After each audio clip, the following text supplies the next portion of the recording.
She said it was just terrifying that they knew that she was my sister, they knew my name. Her sister got the call in the middle of the day from Catherine's old cell phone number. So she was pretty sure that it wasn't real, but because it had come from this Georgia number and because they knew me. Police say it's a new twist on an old scam. The kidnappers used to just call numbers at random and say, "I have your daughter."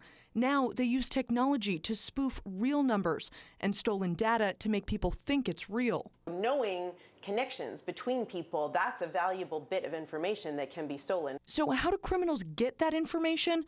Number one, social media posts. But they also get info from data breaches and genealogy websites where family ties are clearly laid out. They exploit that. This really is just such a fundamentally cruel way to steal money from people. So how can you protect yourself? The FBI says first, don't give out any more personal information when they call.